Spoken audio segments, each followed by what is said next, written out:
Alors exceptionnellement, nous finirons notre cours à -10.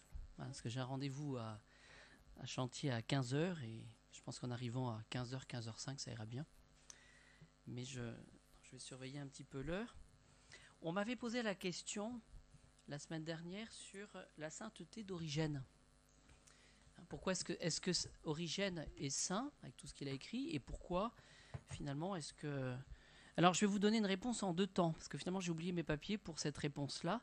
C'est que ce que je sais, c'est qu'Origène, qui est né donc en Égypte vers 185, a été controversé par rapport à certaines positions qu'il avait au niveau théologique. Voilà. Et donc ce qu'il faut distinguer dans la pensée d'Origène, ce sont les très bonnes choses qui correspondent à ce que l'Église demande. Voilà. Et il n'a pas été canonisé pour des prises de position qui n'étaient pas conformes à la pensée de l'Église. Voilà. De cela, il ressort que cela n'enlève pas, évidemment, tout ce qui est intéressant sur la prière, ce que je vous propose. Je ne vous donnerai pas de doctrine hérétique, rassurez-vous. Mais, en même temps, ce qui est intéressant, c'est qu'on voit que les auteurs, finalement, ne sont pas monolithiques. C'est-à-dire que, finalement, il y a des questions qui sont pas en conformité avec l'Église et puis finalement font qu'ils ne sont pas saints, mais en même temps ça peut être intéressant de les étudier. Voilà. Et ce que je pourrais faire une prochaine fois, c'est de donner rapidement, et c'est ce que j'ai oublié, les points qui font que Origène n'est pas entre guillemets complètement orthodoxe dans sa pensée théologique, dans sa pensée catholique. Voilà. Alors, ce qui nous intéresse aujourd'hui, c'est l'utilité de la prière. Voilà, c'est ce que, pour ceux qui ont l'ouvrage, le livre, ce sont les objections contre la prière, des gens qui disent que la prière est inutile. Voilà, la prière est inutile. Il y a trois objections qui sont formulées. La première, c'est que la prière est inutile car Dieu sait tout d'avance. Voilà, il a la science. Finalement, ça ne sert à rien de lui demander des choses puisqu'il connaît déjà. Voilà. Deuxième objection, elles sont très proches. La prière est inutile car Dieu décide tout d'avance. Et c'est vrai, c'est un père et il nous donne ce dont on a besoin. C'est un petit peu comme nous sommes ses enfants. Et finalement, il pourvoit à tous nos besoins. Et puis, troisième objection, la prière est inutile, car tout est déjà prévu avant notre naissance. C'est un petit peu le problème de la, comme je l'entends, prédestination. Finalement, c'est la même chose. Alors, essayons tout d'abord, pour répondre avant de répondre à ces objections, on va les formuler, mais avant même de les formuler, voyons un peu ce que dit Origène sur la prière. C'est à partir de la page 23, je fais simplement un petit résumé. Premier principe, c'est que sans Dieu, nous ne pouvons rien faire. Ça, c'est la distinction créateur-créature. Et donc, le Seigneur, qui nous donne finalement cette faculté de l'intelligence, cette activité réflexe, c'est-à-dire finalement, on peut se connaître, et puis connaître un petit peu notre finalité par rapport à ce que nous sommes, eh bien, le bon Dieu nous donne la faculté de lui parler. Voilà, c'est ce qu'on fera par la prière. Et finalement, la créature, parce qu'elle est créature, elle a besoin d'entrer en communication avec son créateur pour entrer justement dans sa finalité. Voici ce que dit Origène. Il y a des choses qu'on ne peut pas comprendre, elles dépassent nos facultés humaines. Elles sont trop grandes pour notre intelligence. Mais par la grâce de Dieu, il devient possible de les comprendre, ces choses. En effet, Dieu nous donne son aide en toute occasion et sans limite, par l'intermédiaire du Christ et par l'action de l'Esprit Saint. Et vous voyez, cette médiation du Christ et de l'Esprit Saint, la deuxième personne de la Sainte Trinité, la troisième personne de la Sainte Trinité, cette médiation, eh bien, nous la rendons palpable, nous la rendons, je dirais, accessible. On le voit par les oraisons que nous faisons. Quand on fait une prière, quand on demande quelque chose, il y a toujours la conclusion « Per Dominum nostrum Iesum Christum Filium », par Jésus-Christ notre Seigneur. Voilà. Et avec cette action de l'Esprit Saint. Voilà. Et donc finalement, cette médiation par le Christ, et je vous rappelle que le Christ, c'est le Verbe, c'est-à-dire c'est l'expression de la pensée du Père. Si on veut connaître qui est Dieu, eh bien nous l'avons par le Christ en tant que tel, c'est la parole, parole de Dieu ou la personne du Christ. Eh bien cela, nous pourrons l'atteindre bien évidemment par la prière. Vous voyez ? Qui parmi les hommes est capable de découvrir les projets de Dieu ? Qui peut découvrir ce que veut le Seigneur ? La puissance de nos raisonnements est limitée et nos pensées ne sont pas toujours très justes. Voilà. Et donc c'est pour cela qu'on va passer par le Christ et par l'Esprit de Dieu. Voilà. Alors, une fois qu'on a établi, c'est son raisonnement, qu'on a établi finalement cette vérité que sans Dieu nous ne pouvons rien faire, donc nous avons besoin de la lumière du Christ pour connaître les choses, du moins quant à notre salut, eh bien, la problématique suivante sera de demander ce qu'il faut et de prier comme il faut. Il s'adresse à Ambroise. Demande ce qu'il faut et prie comme il faut.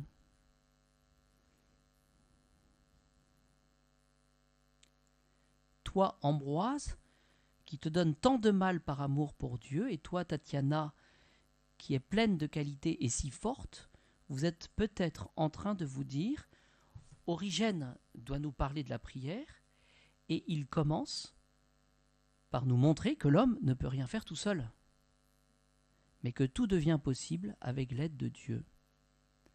Voilà. Il me semble qu'une des choses impossibles à cause de ma faiblesse, c'est de parler de la prière d'une manière digne de Dieu. Ben oui, parce que finalement, ce qui va établir cette adéquation, cette correspondance avec la pensée de Dieu, ce sera là la prière, mais la prière toute empreinte de l'esprit de Jésus-Christ. Origène cite saint Paul, aux Romains chapitre 8, verset 26e, « Nous ne savons pas prier comme il faut. » En effet, dit-il, il ne suffit pas de prier, mais il faut prier comme il faut et demander ce qu'il faut.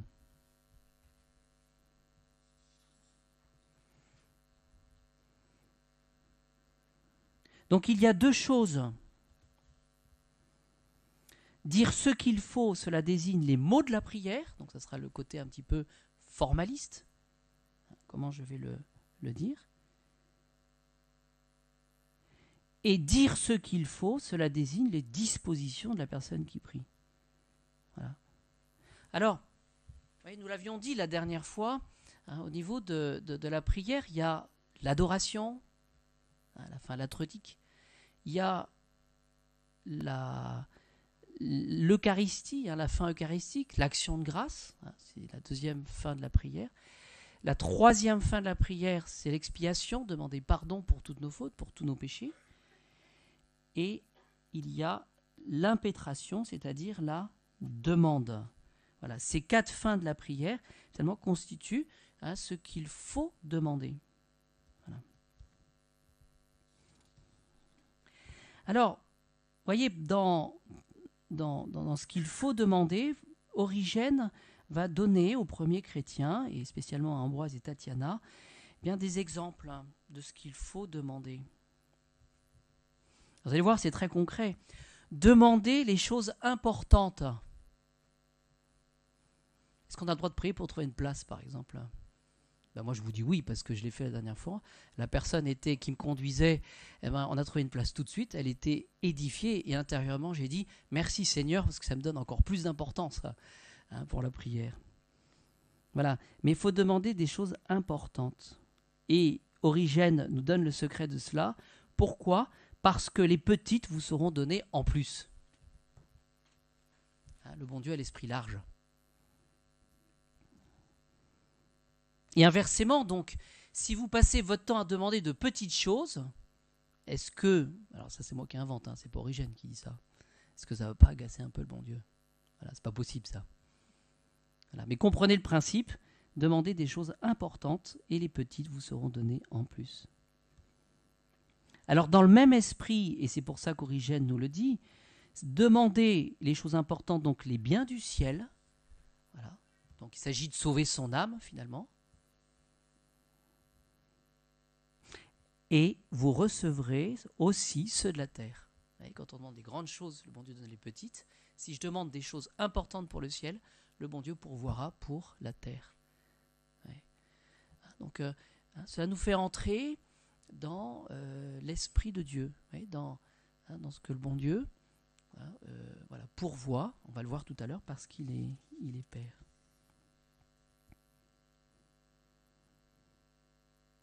Origène précise aussi, pour les premiers chrétiens, priez pour ceux qui disent du mal de vous.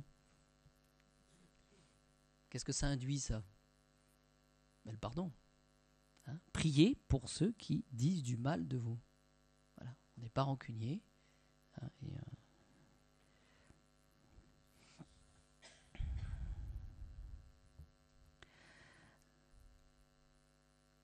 Alors voici comment il faut prier, ça c'est pour le côté formaliste un petit peu. Il cite saint Paul, dans la première lettre à Timothée au chapitre 2, verset 8, « Je veux que les hommes prient partout en levant les mains vers le ciel. » Il n'y a pas que les charismatiques qui font ça. Avec un cœur pur, en abandonnant toute colère et toute dispute. C'est toujours un peu la même chose. Ce que j'aime bien, moi, dans ces citations, c'est qu'il y a toute cette fraîcheur, vous voyez, cette simplicité de la foi. Je veux que les hommes prient partout, en levant les mains vers le ciel, avec un cœur pur, en abandonnant toute colère et toute dispute.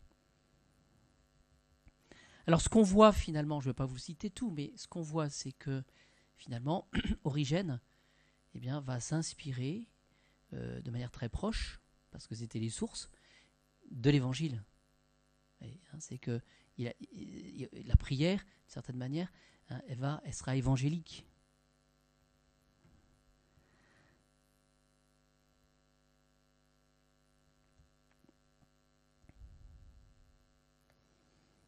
Voici encore une autre indication, cela illustre ce que je viens de vous dire, sur la manière de prier.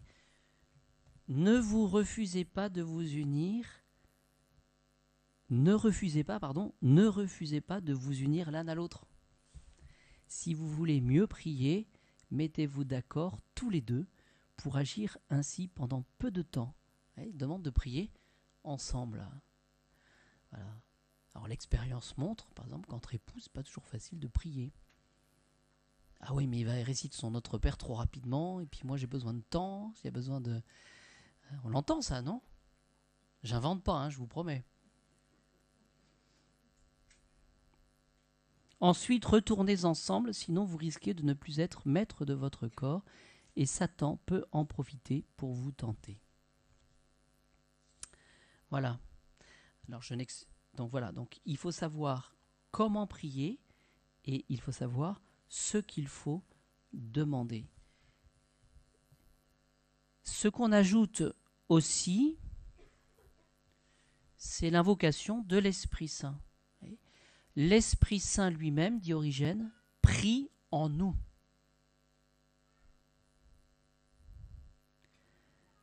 Paul nous apprend, dit-il, aussi comment réparer cette faiblesse qui vient de notre ignorance.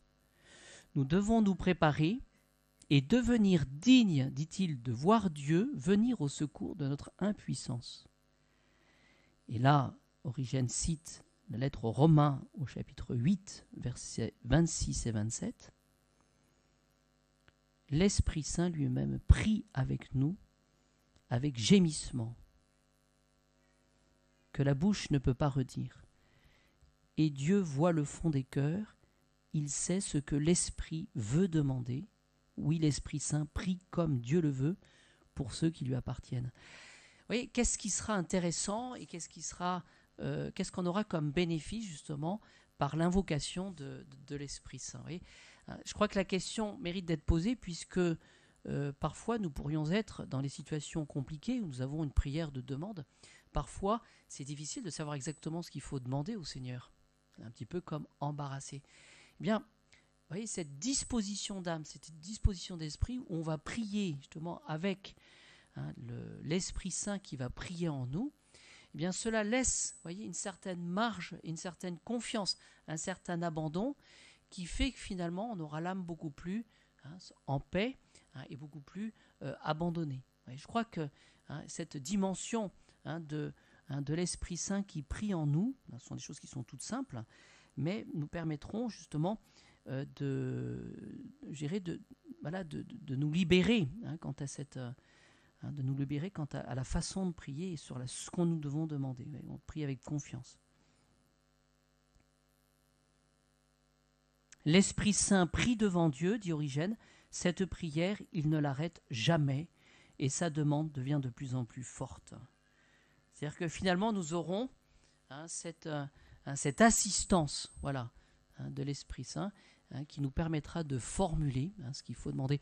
C'est un nom, ça d'ailleurs. La Sainte Vierge l'a pratiqué spécialement au moment des noces de Cana. Comment s'appelle cette prière des noces de Cana? Oui?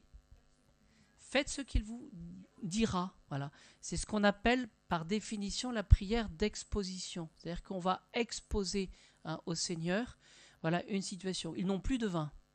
Voilà. Seigneur, je suis embarrassé, voilà ce qui se passe. Je vous le présente. Voilà. Et c'est vous qui me donnerez justement la réponse par l'Esprit Saint. Faites ce qui vous le dira. Et donc, évidemment, dans cette prière d'exposition, eh bien, ça veut dire que nous acceptons d'avance, avec détachement, ce que le Seigneur voudra. Parce que, évidemment, la tentation pour chacun de nous au niveau de la prière, c'est qu'on dit, voilà, Seigneur, moi j'ai déjà décidé, il me faut ça. Maintenant, je vais prier, et puis à la fin, Seigneur, voilà, merci, vous m'avez exaucé, mais c'était ça qu'il fallait. Voilà. C'est pas comme ça qu'il faut prier. Prière d'exposition. Alors attention, ça ne veut pas dire qu'il ne faille pas être déterminé dans notre prière. Il faut formuler nos demandes, mais en même temps être détaché par rapport à ce que le Seigneur va donner. Vous voyez ?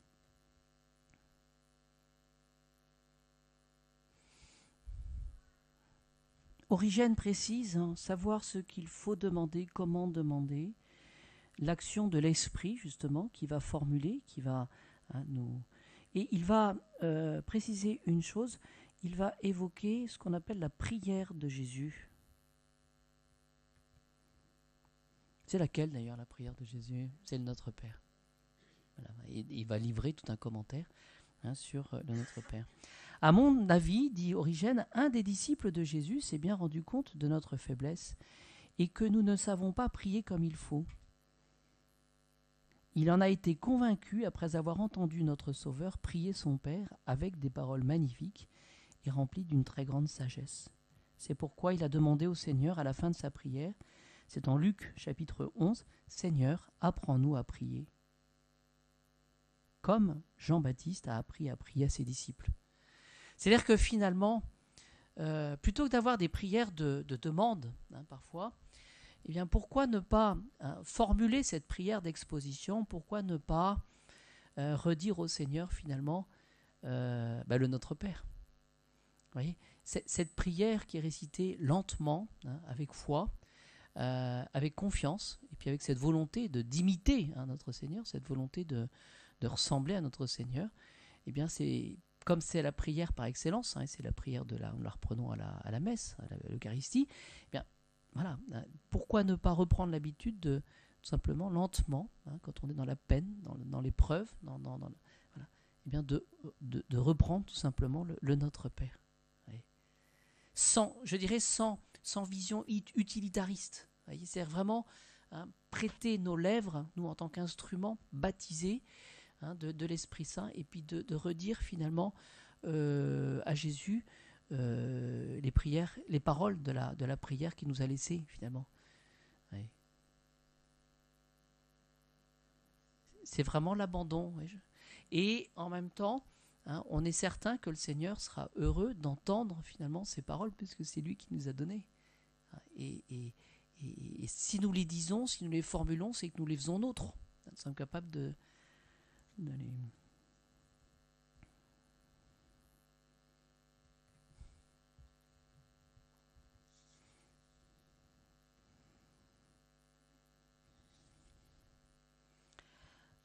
Alors, avant de répondre aux objections, à la suite du catéchisme, je voudrais demander de vous redonner quelques principes. Après, on répondra aux objections. Je ne me souviens plus si nous avions commencé un petit peu pour les qualités de la prière. Là, je ne sais plus si nous l'avions vu la dernière fois, je n'ai pas noté. Vous voyez, ce que le Seigneur demande, c'est qu'on prie avec attention. Voilà. C'est-à-dire avec l'esprit occupé de ce qu'on dit à Dieu ou des choses de Dieu.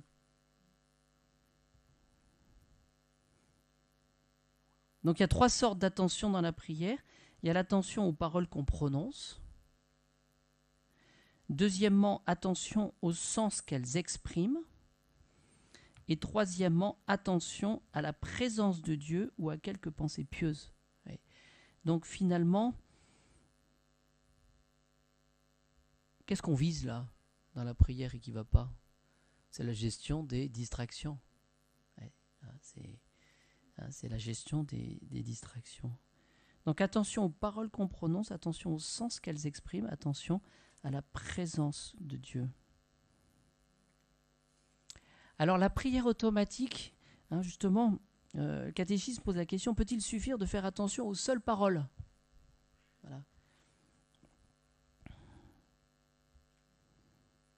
Ben, le catéchisme, il est très réaliste. Moi, je vois vous dites non, mais lui, il dit oui. Ah oui. Cette attention peut suffire ou satisfait aux devoirs imposés par les prières vocales de précepte. C'est-à-dire que le bon Dieu, il sait comment on fonctionne. Moi, je vous mets à défi de penser à toutes les paroles que vous dites dans vos prières. Ou alors sinon, vous ne priez pas beaucoup, parce qu'on a la tête farcie après, c'est pas possible. Mais par contre, on distinguera les paroles habituelles, les intentions habituelles. Finalement, ce que le Seigneur nous demande, c'est de ne pas poser d'intention contraire. Voilà. Si je pense à mon déjeuner pendant la prière de la messe, par exemple, et puis que je continue à bien faire un menu, etc., là, il y a un problème. Mais vous voyez, ce qu'il faut, c'est essayer de revenir gentiment au sujet. Mais sinon, on a quand même satisfait à l'assistance à la messe. Parce qu'on pourrait très bien dire, moi je ne veux pas la messe, de toute façon j'ai tout le temps des distractions, ou je ne vais pas prier, pas la peine. Voilà.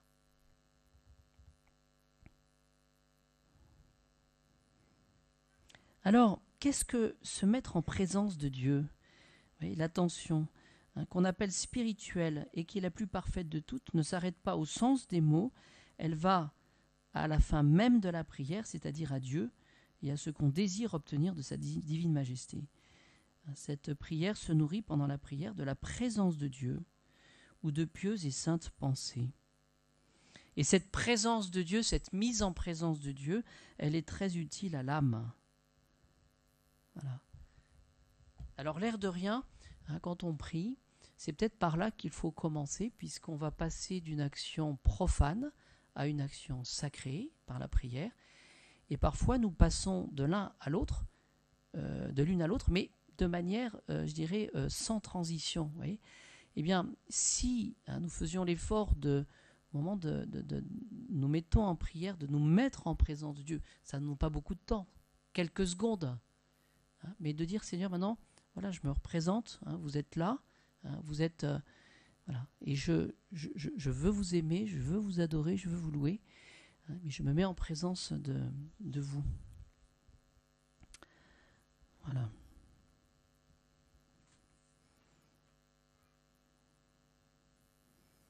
Les distractions, d'où viennent-elles? Les distractions, eh bien, c'est la reconnaissance tout simplement de notre faiblesse dans l'ordre spirituel. Voilà, ça fait partie de nous. Voilà, donc il ne faut pas s'étonner d'avoir notre faiblesse dans l'ordre spirituel. La prière demande donc une mise en présence de Dieu, et la prière, d'une certaine manière, et à cet égard, elle est exigeante. C'est-à-dire que je peux vous dire que, il faut vouloir prier. Il n'y a que de la volonté. Voilà, Seigneur, je sais que je vais prier. La deuxième cause de la distraction involontaire, eh bien, c'est la malice du démon. Ça fait partie du combat. Le catéchisme cite saint Cyprien: le démon se glisse et s'insinue par la moindre ouverture et tâche de nous enlever la prière intérieure du cœur pour ne nous laisser que les paroles et le dehors. Oui, donc il y a quand même l'action du démon, ne l'oublions pas, je le répète souvent en ce moment, le démon qui est jaloux de notre bonheur et qui donc tâchera de faire diversion dans notre travail de prière. Oui, ça fait partie des choses en tout cas, c'est normal. Voilà. Alors que faut-il faire à l'égard des distractions? Évidemment, il faut en détourner son esprit et les désavouer. Il s'intéresse, pourrait préciser, avec douceur. Voilà, on n'est pas violent dans la prière. Parce que sinon, on met trop de notre personne. Voilà, c'est qu'il faut essayer de le faire avec douceur. Notre prière, dans ce combat, en devient plus pénible, mais aussi plus méritoire. Que faire à l'égard des distractions? Donc, en détourner son esprit avec douceur, les désavouer. La deuxième chose qu'on peut faire par rapport aux distractions, c'est nous en humilier et nous supporter nous-mêmes. Alors nous humilier, pourquoi? Parce qu'il ne faut pas se décourager ni nous abattre. Parce que le bon Dieu, il est plein de bonté, plein de douceur. Il sait bien de quel bois nous sommes faits. Donc il le sait, cela. Ce qu'il veut, c'est que nous donnions le meilleur de nous-mêmes. Et c'est une belle occasion, ces distractions, de montrer combien nous sommes peu maîtres de nos pensées, de nos désirs. Voilà. Alors vous savez, le prêtre, quand il célèbre la messe, quand il se rend compte qu'il a une énorme distraction pendant la consécration, cette faiblesse, on la sent. Voilà, on est confus.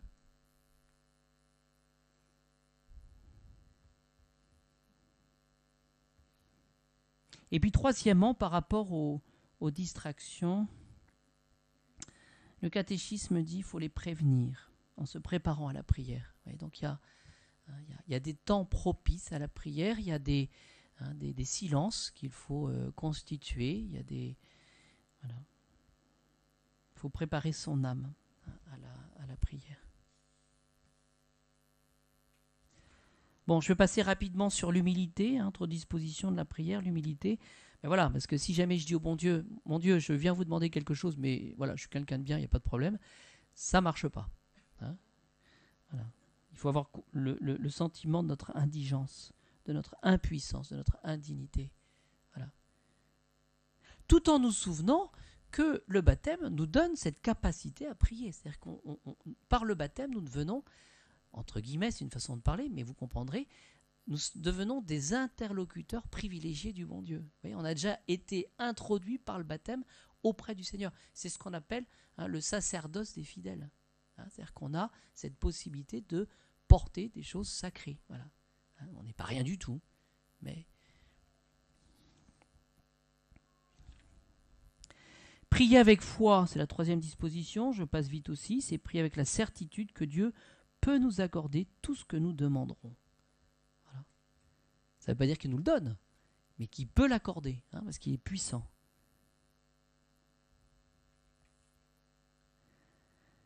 Alors la foi est indispensable pour la prière, et je dirais même que la prière, si nous la pratiquons, sera le signe d'un véritable esprit de foi ou pas. C'est ce qui sera le révélateur un petit peu de notre esprit de foi. Si j'ai la foi, je prie. Et je me confie au bon Dieu par la prière. La confiance, c'est prier avec la ferme espérance que Dieu nous exaucera. Alors c'est là où on verra la réponse aux objections. Voilà. Parce que s'il y a quelqu'un dans l'assistance qui peut me certifier que le bon Dieu lui donne tout ce qu'il demande, moi je veux bien lui confier toutes mes intentions. C'est prier avec la ferme espérance que Dieu nous exaucera. Et qu'est-ce qu'on peut rajouter par rapport justement à cette espérance? Mais parce que le bon Dieu est bon. Voilà, ça c'est la première raison. Il est puissant aussi. Et puis il l'a promis, vous me prierez et je vous exaucerai. Voilà. La persévérance, aller jusqu'au bout. Je passe vite aussi. C'est-à-dire de prier jusqu'à nous rendre importuns et enfin prier avec ferveur. Qu'est-ce que ça rajoute ça quand on dit prier avec confiance, avec humilité, mais avec ferveur? Qu'est-ce que la ferveur va rajouter? L'amour. Prier avec amour.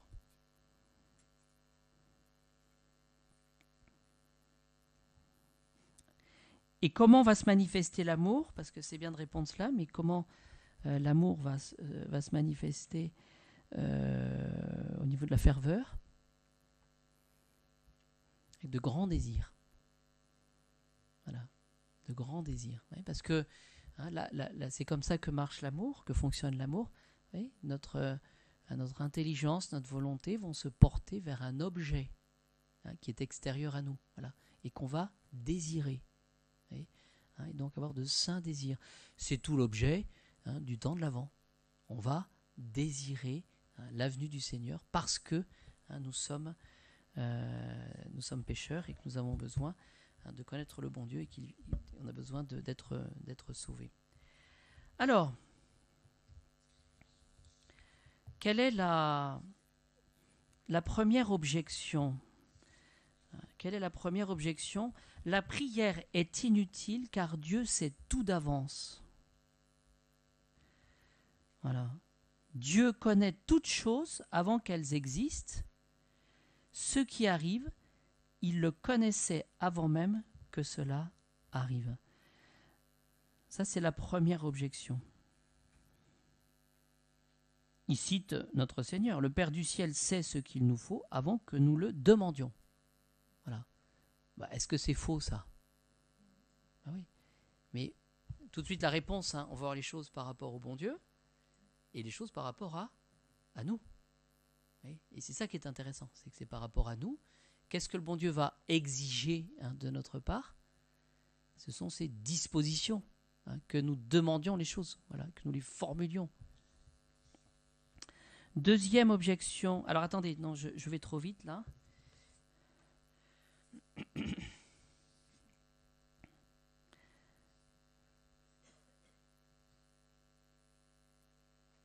Parce que, vous voyez, Dieu est tout-puissant, donc il sait les choses, et puis Dieu est prévoyant aussi. Ça, c'est une petite note, c'est-à-dire que le bon Dieu sait ce qui nous est nécessaire. Vous voyez, il ne dirige pas les choses à l'aveugle. Alors pourquoi prier celui qui connaît nos besoins? C'est ça la difficulté.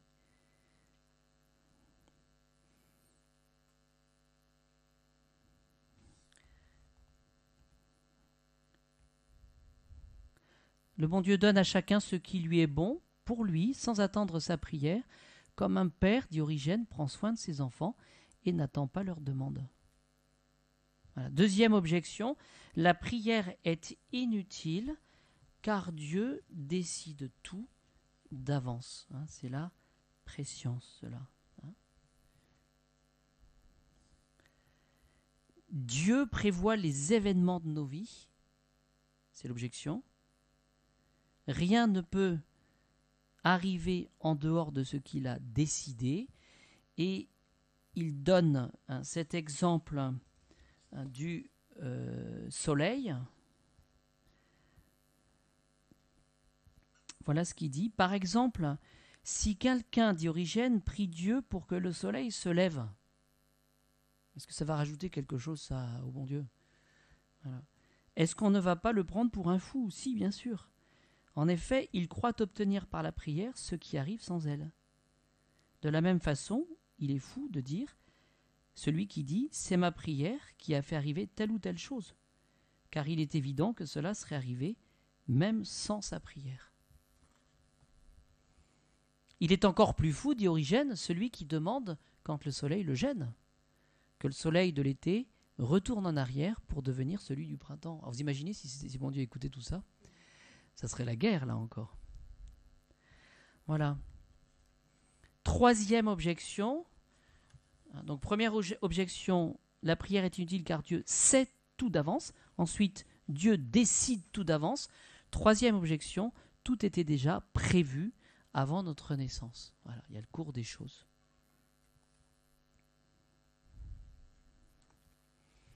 Alors, pour étayer cette troisième objection,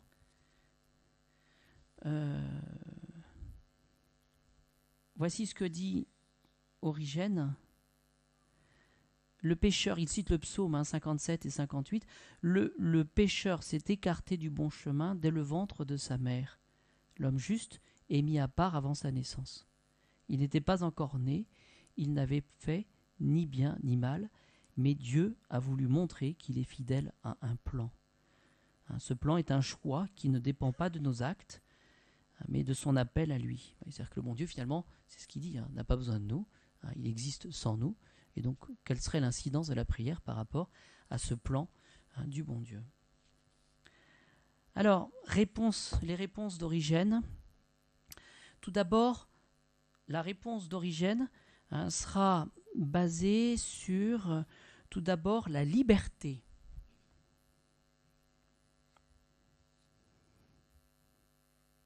Notre expérience de chaque jour prouve notre liberté. Alors je vous pose la question, parce que c'est intéressant ça.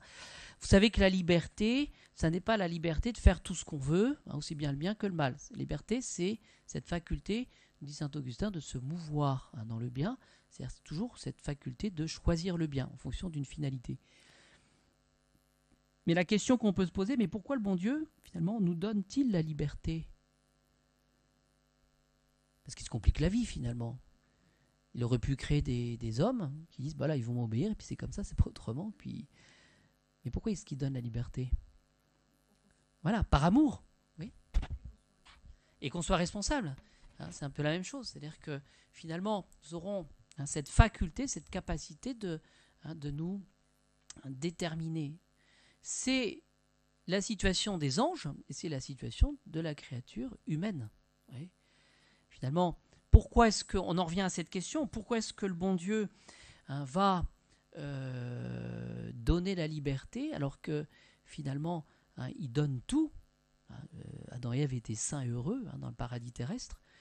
Les anges avaient ce qu'il fallait pour glorifier, pour honorer le bon Dieu. Mais pourquoi cette épreuve finalement? C'est-à-dire que pour faire entrer justement sa créature dans le plan qu'il a voulu et pour qu'il y ait une participation aimante c'est-à-dire qu'il s'agit... Alors, pourquoi est-ce que je précise cela? Parce que la prière aura cette faculté de nous faire entrer dans le plan de Dieu et d'expliciter les choses. Et c'est ça qu'il faut comprendre.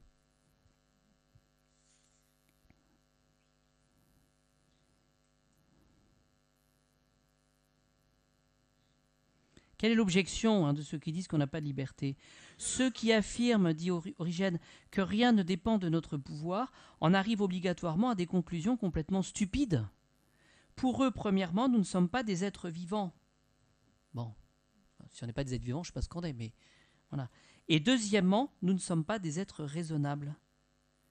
Nous n'agissons pas librement, mais comme si une force extérieure nous mettait en mouvement. Il faut donc dire ce que nous faisons, c'est un autre qui le fait, même quand nous croyons agir par nous-mêmes. Alors ça, c'est la réponse un peu à l'objection.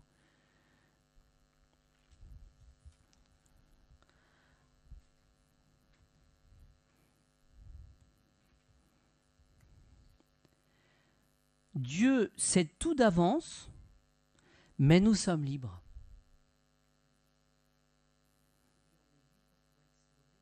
Oui, Oui, voilà. Donc c'est le problème de la prédestination. Mais n'empêche que c'est vrai de dire que Dieu sait tout d'avance. Dans l'assemblée que nous sommes, mon Dieu sait ce que nous deviendrons. Mais n'empêche que nous pouvons changer le cours des choses, c'est mystérieux ça, par notre liberté. Je peux décider de vivre dans le péché mortel, donc de rejeter le bon Dieu.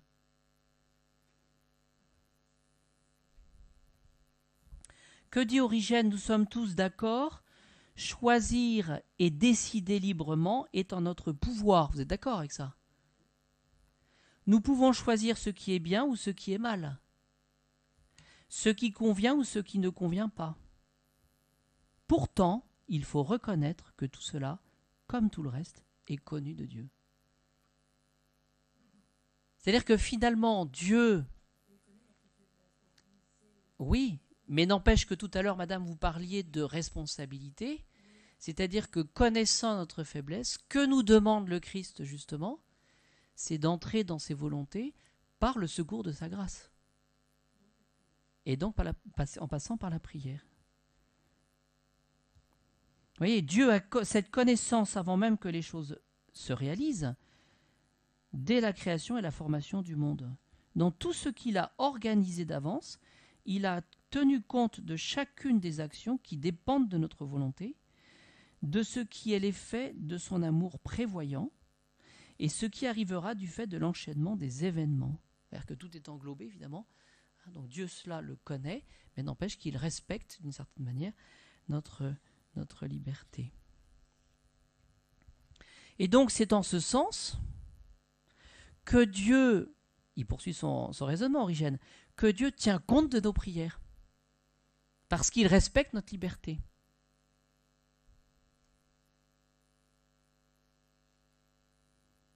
Si Dieu connaît d'avance tout ce que nous choisissons librement, nous devons alors reconnaître que son amour prévoyant a organisé toutes choses pour qu'elles conviennent le mieux à chacun. Pourquoi? Parce que Dieu connaît finalement dans notre cœur, vous savez que notre âme c'est le sanctuaire du bon Dieu, Dieu sait d'avance notre prière, nos dispositions, notre foi et nos désirs. Voilà.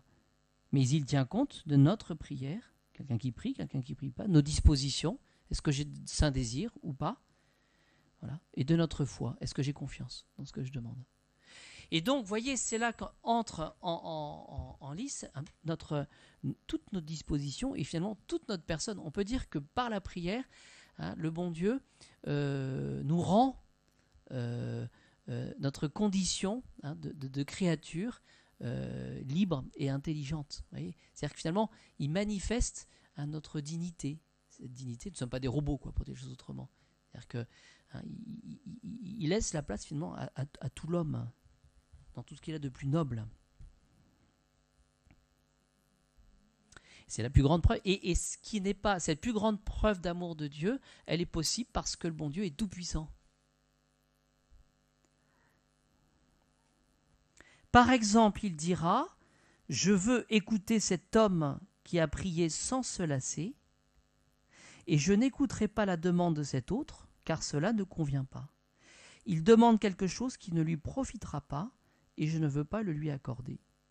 Donc, poursuit Origène, selon la prière de tel ou tel, j'accorderai ou je n'accorderai pas ce qu'il demande. » C'est magnifique ça quand on y réfléchit.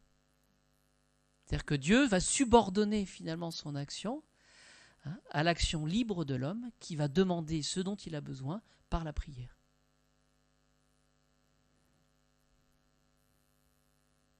Alors là, il y a une formule qui est d'Origène. Dieu sait tout d'avance et ne risque pas de se tromper. Voilà. Est-ce qu'alors, les événements ne vont pas obligatoirement se passer de telle ou telle manière? Bien, cette constatation peut troubler certains, mais je leur répondrai, Dieu sait sûrement que telle personne ne veut pas le bien vraiment et sérieusement, ou qu'elle va faire le mal et ne pourra plus en sortir. Mais Dieu dit, je ferai ceci ou cela pour celui-ci qui prie. Voilà. C'est-à-dire que finalement, ce qu'il faut comprendre, c'est que par l'usage de la liberté, l'homme aura cette faculté d'entrer dans le plan de Dieu, le plan de Dieu qui est connu de Dieu, mais qui demande finalement de notre part finalement, tout notre esprit de foi, d'avoir de saints désirs, et puis de formuler les choses, les demandes.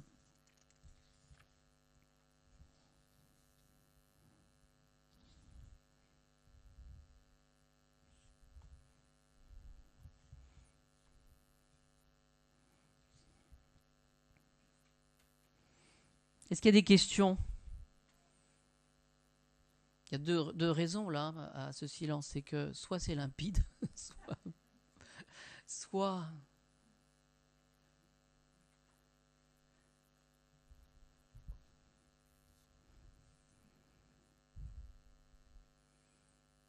Alors il y a une part... Oui, madame. Oui. Alors pourquoi, madame pose la question, pourquoi est-ce que quand je me mets à prier, je me mets à dormir? Madame, c'est une expérience partagée, donc merci d'avoir le courage de poser cette question. Je vous réponds, c'est les deux réponses d'Origène à l'objection. C'est vous avez la faiblesse humaine, voilà, et puis vous avez l'humilité aussi, la faiblesse humaine. Et non, puis l'action du démon, voilà, ça peut être, il va vous jeter un brouillard. La réponse qu'on peut faire à cela, madame, c'est qu'il y a des moments pour prier. Voilà. Et je crois que le Seigneur attend beaucoup que nous choisissions le bon moment pour prier. Voilà. Parce que ça fait partie de notre liberté et ça fait partie de la manifestation des saints désirs que nous avons ou pas. Voilà. Alors ça, c'est l'objection classique. Mon père, j'arrive pas à réciter mon chapelet. Mais à quelle heure tu l'as commencé? À 11h du soir? Forcément, c'est pas possible. Vous voyez, donc avoir cette... Alors, autre distinction, madame, vous avez ce qu'on appelle l'oraison de Saint-Pierre, qui peut être une forme de prière. Mais bon, tant que c'est pas volontaire. Oui?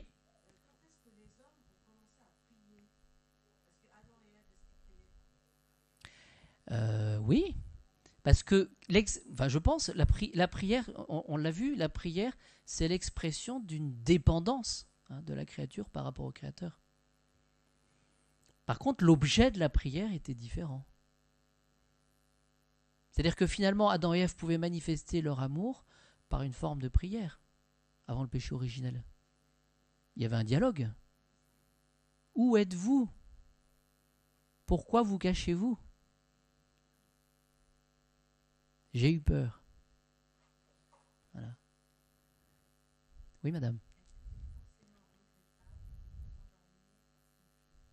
Alors, la question de madame, je fais ça pour le micro, est-ce que c'est forcément regrettable d'endormir parce qu'on prie? Alors, ça dépend, madame. Ça dépend de voilà, si ce sommeil est coupable ou pas. Enfin, je sais pas comment dire ça. Enfin, voilà. C'est-à-dire que finalement, c'est l'oraison de Saint-Pierre, entre parenthèses. Finalement, c'est d'avoir... tout dépend des dispositions. Voilà, tout dépend des dispositions. Je pense que c'est ça la réponse, non? Des dispositions.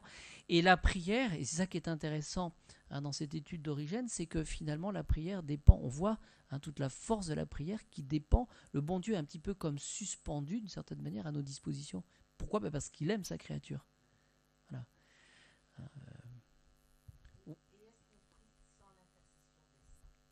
Alors, l'intercession des saints participe finalement de l'intercession du Christ. C'est-à-dire qu'on a besoin d'intermédiaires. Quelle est la nature de l'intercession?